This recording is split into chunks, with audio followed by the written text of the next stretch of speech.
ஐந்து கரத்தினை யானை முகத்தினை இந்தின் இளம்பிறை போலும் ஏற்றனை நந்தி மகந்தனை ஞான குழந்தினை புந்தியில் வைத்தடி போற்றுகின்றேனே.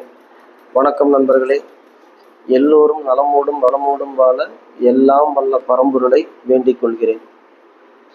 இன்னைக்கு பதிவு என்னன்னு பார்த்தீங்கன்னா, சனி பெயர்ச்சி பலன்கள் பற்றி இன்னைக்கு பார்க்கலாங்க. கடந்த ஒரு மாத காலமாக ஜாதகம் நம்ம கிட்ட பார்க்க வர்ற பெரும்பாலான பேர் இந்த சனி பெயர்ச்சியை பற்றி கேட்காம இருந்தவங்க மிக குறைவுங்க. மோஸ்ட்லி எல்லாருமே கேட்டுட்டாங்க. அதுலேயும் குறிப்பாக மேஷம், சிம்மம், கன்னி, தனுசு, கும்பம், மீனம், இந்த ராசிக்காரங்க ஒருத்தர் விடாம இதை பத்தி விரிவா சொல்லுங்க அப்படின்னு கேட்காத ஆள் இல்லை. ஒரு விதமான பயம் இந்த ராசிக்காரங்களுக்கெல்லாம் வந்துருச்சுங்க. மேச ராசிக்காரங்க 7.5 சனி நம்மளுக்கு ஆரம்பிச்சிடுச்சு அப்படின்னு ஒரு பயம் வந்துருச்சு. அவங்க பேசுறதுலேயே நமக்கு தெரியுது. அதே போலதான் சிம்ம ராசி அஷ்டம சனியை நினைச்சோம். கன்னி ராசி, தனுசு, கும்பம், மீனம் எல்லா ராசிக்காரங்களுமே ஒரு பயம் உள்ளூரை இவங்களுக்கெல்லாம் வந்துடுச்சு. அவங்க நம்ம கிட்ட பேசுனதுல இருந்து இந்த விஷயங்களை நான் உங்களுக்கு பகிர்ந்துக்கிறேன். சனி பகவான் திருக்கணிதப்படி கும்ப ராசியிலிருந்து மீன ராசிக்கு பயிற்சி ஆகிட்டாரு. சரி, முதல்ல 2 விஷயங்களை தெளிவு பண்ணிடுறாங்க. இந்த சனி பெயர்ச்சி பலன்கள் அப்படின்னு சொல்லி பார்த்தோம் அப்படின்னா, கோச்சாரத்துல இன்னைக்கு சனி பகவானுடைய நகர்வு தான் சனி பெயர்ச்சி பலன் அப்படின்னு சொல்லி எல்லாரும் சொல்றோம். உங்களுடைய ஜனனகால ஜாதகத்துல நடக்கிற திசா புத்தியின் அடிப்படையில தான் உங்களுடைய வாழ்க்கையில அடுத்தடுத்து என்னென்ன விஷயங்கள் நடக்கும் அப்படிங்கிறது அதை பொறுத்து தான் இருக்கும். இந்த சனி பெயர்ச்சி அப்படிங்கிறது நல்லா கவனிங்க, அவ்வளவு பெரிய தாக்கத்தை ஏற்படுத்தாது. இந்த கோச்சாரம் அப்படிங்கிறது 10 முதல் 20% மட்டும்தான் உங்களுடைய ஜாதகத்துல வேலை செய்யும், உங்களுடைய வாழ்க்கையில வேலை செய்யும். உங்களுடைய பிறப்பு ஜாதகம் என்ன சொன்னதோ, பிறப்பு ஜாதகப்படி இப்ப என்ன தசா புத்தி நடக்குதோ அதன் அடிப்படையிலான பலன்கள் தான் உங்களுக்கு வாழ்க்கையில நடந்துட்டு இருக்கும். இது பாயிண்ட் 1. பாயிண்ட் 2 என்ன அப்படின்னு சொல்லி கேட்டீங்கன்னா, இப்ப சனி பகவான் கும்பத்திலிருந்து மீனராசிக்கு பயிற்சி ஆகிட்டாரு. மீனராசியில உங்க ஜாதகத்துல ஏதேனும் கிரகங்கள் இருந்தால், 1 2 அல்லதுக்கு மேற்பட்ட கிரகங்களோ இருந்தால்,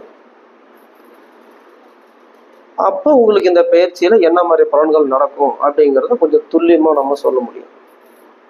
எடுத்துக்காட்டுக்கு சூரியன் இருக்கிறாரு, சந்திரன் இருக்கிறாரு மீனத்துல, செவ்வாய் இருக்கிறாரு அப்படிங்கிறது. இந்த மாதிரி 9 கிரகங்கள்ல எந்தெந்த கிரகங்கள் இருக்கிறாங்களோ அந்த கிரகங்களை பொறுத்து இந்த சனி பயிற்சி என்ன பண்ணும் அப்படின்னு ஒரு விதமா நம்ம சொல்லலாம். ஆக சனி பயிற்சி பலன்கள் அப்படின்னு சொல்லப்படுற பொதுவான பலன்களை வச்சு மனசை போட்டு ரொம்ப குழப்பிக்காதீங்க. பயப்படாதீங்க, தைரியமா இருங்க. நம்ம ஜாதகத்துல என்ன திசாபுத்தி நடக்குதோ அதை பொறுத்து தான் நமக்கு பலன்கள் நடக்கும். இந்த கோச்சார கிரக நகர்வுகள் எல்லாம் ஒரு 20% நம்மளுக்கு நம்ம வாழ்க்கையில் நடக்குமே தவிர பெரிய ஒரு தாக்கத்தை ஏற்படுத்திடாது. பயந்துங்க வேண்டாம். சரி, அடுத்த விஷயம் நம்ம என்ன சொன்னோம், மீனத்துல ஏதாவது கிரகங்கள் இருக்குது, நம்ம ஜனனகால ஜாதகத்துல மீன ராசியில ஏதாச்சும் கிரகங்கள் இருக்குது அப்படின்னா அந்த இருக்கிற கிரகங்களை பொறுத்து இந்த சனி பயிற்சி என்ன மாதிரி பலன்களை தரும் அப்படிங்கிறத துல்லியமா நம்ம வகைப்படுத்தி சொல்லலாம். ஆச்சுங்களா? ரைட், இதுதான் உண்மையான விஷயம். இதை விட்டுட்டு சனி பயிற்சி ஆயிட்டாரு, எனக்கு 7.5 சனி வந்துருச்சு, அஷ்டம சனி வந்துருச்சு, கண்டக சனி வந்துருச்சு, அர்த்தாஷ்டம சனி வந்துருச்சு, ஜென்ம சனி வந்துருச்சு, பாத சனி வந்துருச்சு, இப்படிலாம் பார்த்து பயந்துக்காதீங்க. இந்த மாதிரி எல்லாம் நினைச்சுக்கிட்டு மனசை போட்டு ரொம்ப குழப்பிட்டு தயவு செஞ்சு இருக்காதீங்க.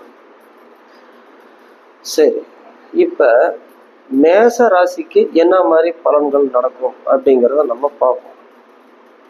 முக்கியமா நான் சொன்ன ராசிக்காரங்களுக்கு மட்டும் சனி பெயர்ச்சி பலன் சொல்லலான்னு ஒரு அபிப்பிராயத்தில் இருக்கிறாங்க. நீங்க விருப்பப்படும் பட்சத்துல எல்லா ராசிக்குமே சொல்றதும் சொல்லாதும் நீ உங்களுடைய ஆதரவு பொறுத்து தான் இருக்குது. இப்ப நம்ம மேச ராசிக்கு மட்டும் எப்படி இந்த சனி பயிற்சி பலன் இருக்கும் அப்படிங்கறத பொதுவா சொல்றோம் அவ்வளவுதான். சரிங்களா? நான் முன்ன சொன்ன 2 விதிகளை நீங்க மறக்கக்கூடாது. சரியா? பொதுவா பார்க்கலாம். மேச ராசிக்கு தொழில் ஸ்தானாதிபதி சனி பகவான் தாங்க. லாபஸ்தானாதிபதியும் அவரே தான். ஆக 10 மற்றும் 11ஆம் இடத்து அதிபதியான சனி பகவான் 12ஆம் இடமான மீனத்துல போய் 2.5 வருஷத்துக்கு சஞ்சரிக்க போறாரு. சரி, ஓகே. என்ன மாதிரி பலன்கள் தான் நடக்கும் சுருக்கமா பார்க்கலாம். பலன்கள் ரொம்ப விரிவா பேச வேண்டாம், சுருக்கமா பார்ப்போம்.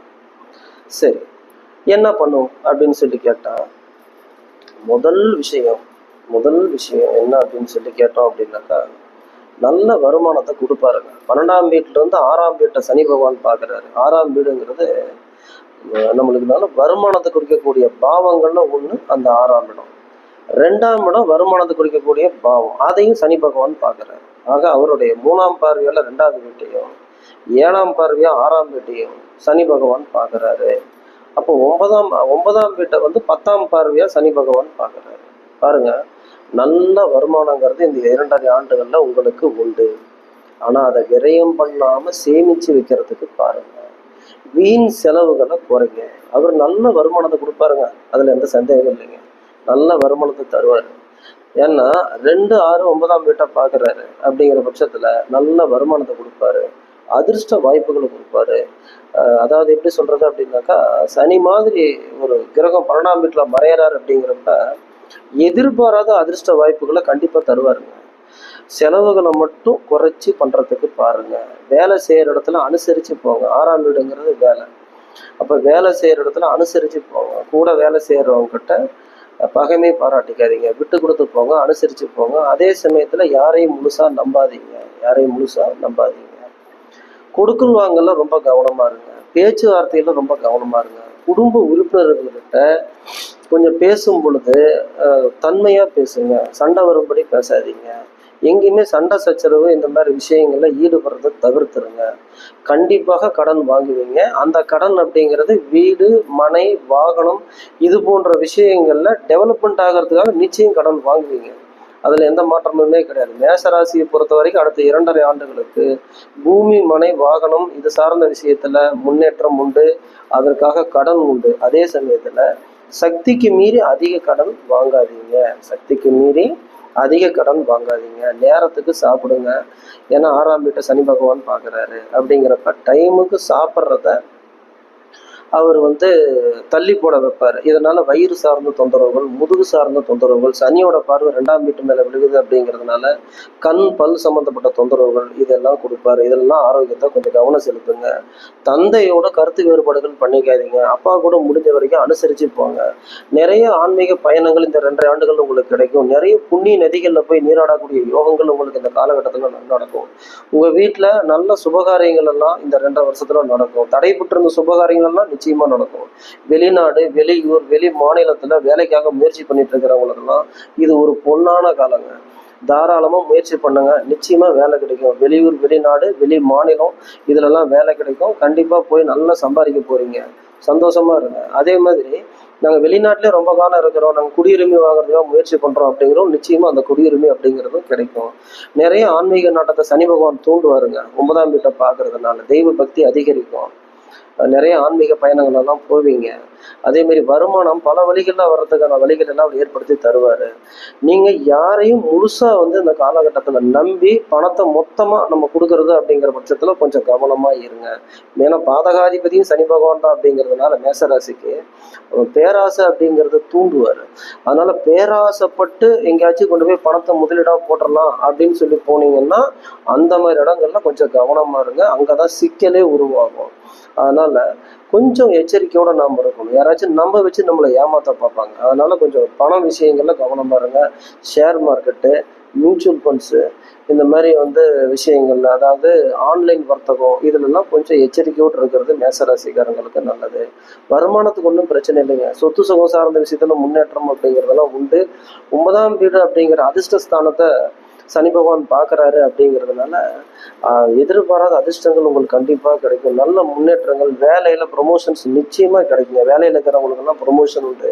புதிதாக வேலைக்கு முயற்சி பண்ணுறவங்களுக்கெல்லாம் நல்ல வேலை வாய்ப்புகள் கண்டிப்பாக கிடைக்கும். வெளியூர் வெளிநாட்டிலலாம் வேலைக்கு முயற்சி பண்ணுறவங்களுக்கு நல்ல வேலை வாய்ப்புகள் இதெல்லாம் கிடைக்கும்.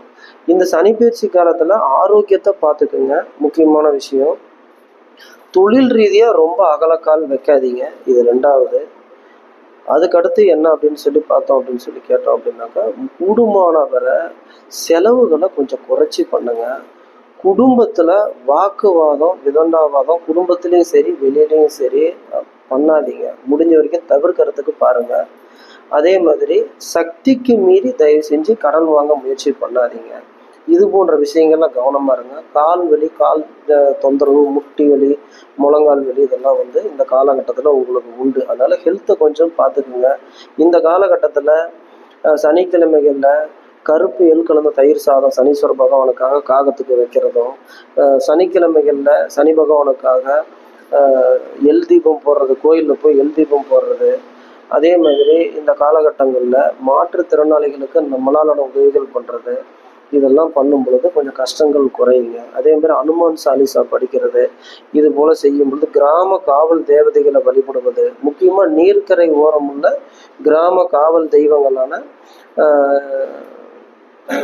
முனியப்பன்னு சொல்கிறோம் இல்லையா, முனியப்பன், கருப்பசாமி, இந்த மாதிரியான இருக்கக்கூடிய காவல் தெய்வங்களை வழிபடுறது அப்படிங்கிறது நம்மளுக்கு கஷ்டங்கள் அப்படிங்கிறத குறைக்கும், விரயங்களை குறைச்சி நல்ல ஏற்றங்களை கொடுக்கும். அதனால் மேசராசிக்காரங்க எல்லாருமே கடினமாக உழைக்கிறதுக்கான காலகட்டமாகவும், வருமானத்தை பெருக்கிறதுக்கான காலகட்டமாகவும், அதை சொத்துக்களில் முதலீடு பண்ணக்கூடிய காலகட்டமாகவும் இந்த சனி பயிற்சி அப்படிங்கிறது இருக்கும். நான் சொன்ன ஒரு சில விஷயங்களை மட்டும் கவனமாக இருங்க. மற்றபடி இந்த சனி பயிற்சி உங்களுக்கு மாற்றங்களையும் ஏற்றங்களையும் யோகங்களையும் தரக்கூடிய சனி பயிற்சி தான். நன்றி நண்பர்களே, அடுத்த பதிவில் சந்திப்போம். நன்றி, வணக்கம்.